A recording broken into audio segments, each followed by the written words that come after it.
অষ্টমী বিজয়া দশমীর মাধ্যমে শেষ হবে। এই যে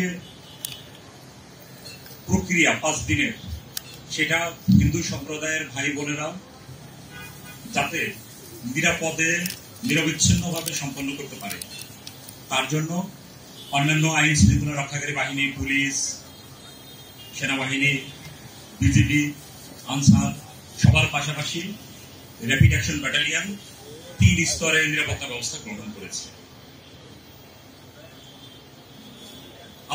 আপনাদের অবগতির জন্য আমি জানাচ্ছি যে র্যাপিড অ্যাকশন ব্যাটালিয়ন 10-এর আওতায় 34টি থানা আছে।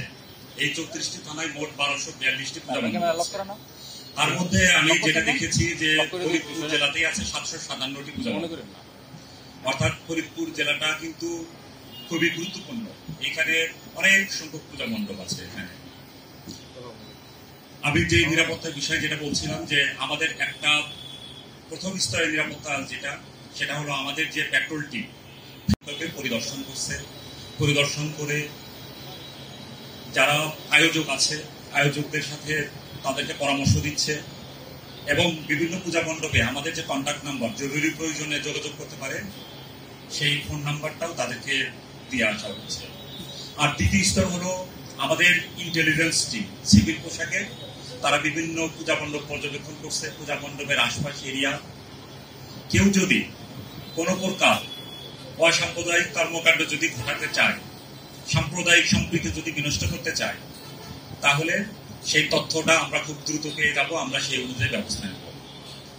আমাদের আরেকটা স্তর, সেটা হলো আমাদের প্রতিটি ক্যাম্পে এবং ব্যাটালিয়ন হেডকোয়ার্টারে আমাদের পর্যাপ্ত সংখ্যক ফোর্স আমাদের স্ট্যান্ড বাই থাকে, যে কোনো সময় যে কোনো পরিস্থিতিতে তারা যাতে ডিপ্লয় হতে পারে।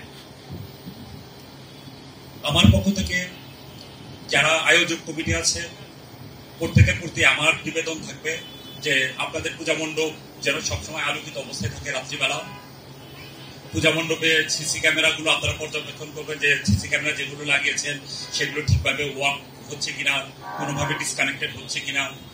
যে কোনো ধরনের একটা মেসেজ দেখবেন, সেটা আগে যাচাই বাছাই করে তারপরে সেটা আপনারা প্রচার করবেন। আমরা সকলেই গুজব থেকে আমরা দূরে থাকি, আর যারা গুজব ছড়ায় আমরা তাদেরকে আইনের আওতায় তাদেরকে সোপর্দ করি। সকলকে ধন্যবাদ।